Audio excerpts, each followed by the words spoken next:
and welcome to your introductory video lesson on ancient history. Like it says on the screen, this is just going to be a quick introduction as to what you can expect throughout the GCSE course.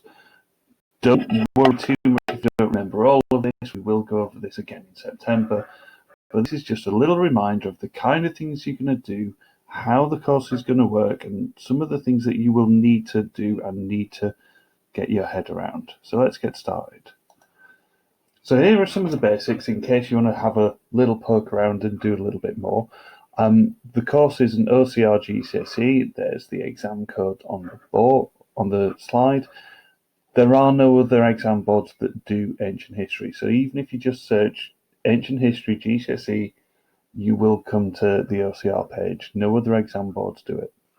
On the web page, obviously, if you want to have a bit more of a look or so on, there are other resources. There are things like exam papers, sample answers. These may not be the most important things to you right now, but later on in the course, you'll probably find this a useful resource. So, as to the actual GCSE itself, there are 4 components. There are 2 what we call period studies. Now, these study changes over a longer period of time. And the 2 period studies we look at are the Persian Empire from 599 to 465 BC and the development, the origins of Rome, so from kingship to republic, and that's 753 to 404 BC. Once you've done those 2 period studies, and we'll break the year up slightly differently, you'll do 2 depth studies. So you'll study Alexander the Great and Cleopatra. So the period studies cover societies over a broader period of time. The depth studies focus on these mad, bad and crazy individuals. The way the course will structure will start with the Roman stuff first, so Rome and then Cleopatra, and then when you're in year 11, you'll do Persia and Alexander. So even though there's 4 components, it works out largely that there are just 2 exams. So paper 1 is the Persian Empire and Alexander the Great, and paper 2 is Rome from kingship to republic and Cleopatra. Both papers are 1 hour and 45 minutes each. Now that's quite a lot to get done in a relatively short period of time. The 2 period studies take about 1 hour each, and then the depth studies 45 minutes. So writing quickly is definitely a skill you're going to have to improve. The good thing, though, is that both papers follow exactly the same exam structure. So unlike the regular history course or the geography course, each paper follows exactly the same structure. There's no difference between them. You don't have to learn different techniques and structures. They're all the same. So when we look at ancient history, these are the 3 assessment objectives. Now, 2 of these are pretty straightforward. So the first one is to demonstrate knowledge and understanding of the key features, blah, blah, blah, blah, blah. Basically, do you know stuff? That should not be new or unusual. The second one is to analyse and explain historical events. So if you think about AO1 as knowing stuff, AO2 is can you explain stuff? Can you make judgments? Can you write a balanced argument? Now the AO3, though, this is the interesting bit. This is the ancient history bit. This is what they call use, analyse and evaluate ancient sources. So a lot of the ancient history course, yes, there are textbooks, but the core for all of the content and all of the knowledge we use is we are using the ancient sources. So you'll be looking at writers like Herodotus and Plutarch and Livy. These are writers from thousands of years ago. You don't have to read them in their original language. Don't worry, we've got the translations. Because they are writing thousands of years ago, there are going to be problems with them.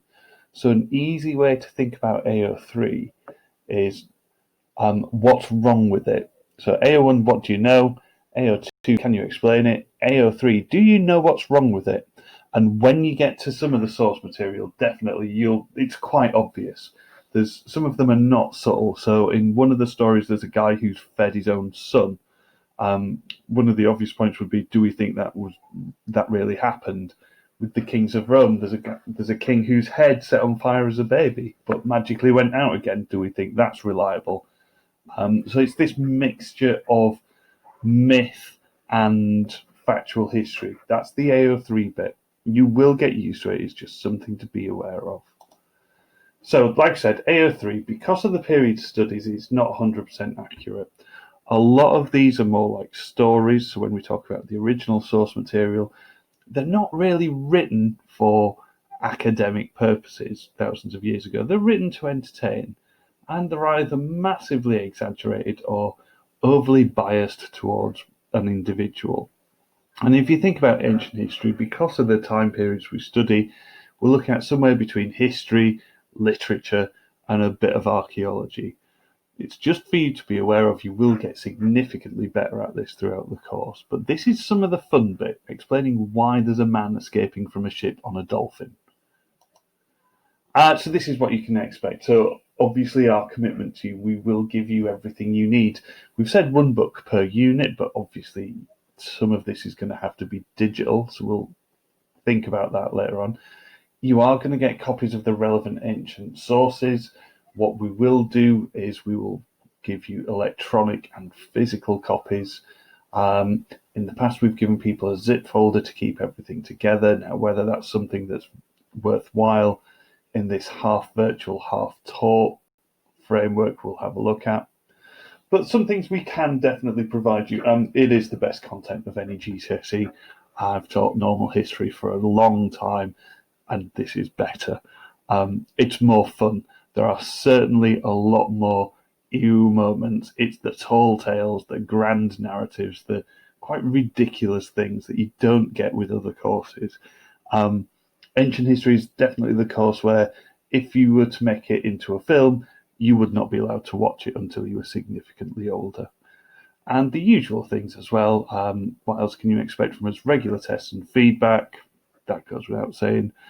But a lot of resources, more and more, and we were doing this before the pandemic, are moving online. So there is already a set up Google Drive where you can access all of the PowerPoints and lesson resources that we make, and we'll obviously give you links to that once the course starts.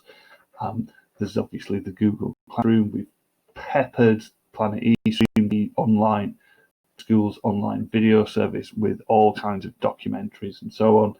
And we're now making more and more use of things like YouTube, with things like the silly podcast that we're doing. So there's going to be plenty there.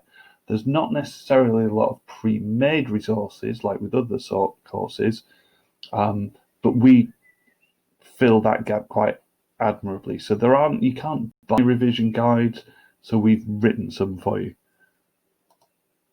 So this is what you need to do, and this is probably the moment where you're like, is this really what I want to do? And hopefully the answer is yes.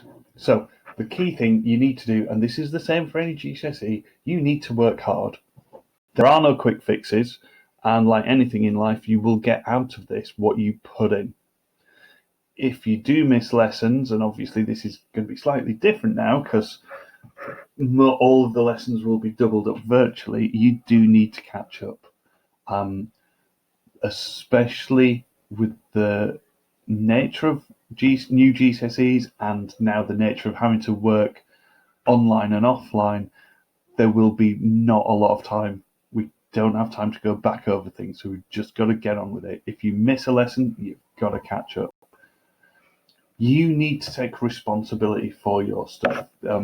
If you think about how you work, your books, if you've got using a physical book, or even your typed notes, you need to think about how you record work. Think of it like you're creating your own revision guide, because the stuff you do in your book will be the most valuable resource you have. You do need to take responsibility for your work, and this is the same for all GCSEs. No one's going to really hold your hand through it. If you mess this up, if you don't do anything, you can't just sit back after 2 years and go, I don't know. I don't know what I'm doing. That won't wash. Similarly, if you miss if you don't do a chunk of the work and it comes up on your exam, you can't write to the examiner, I wasn't in for this, so I don't know. They're not going to give you any marks for it. But one thing we do encourage is that you work together. You are not in competition with each other. This is why you've got this picture on the board. This is who you are in competition with.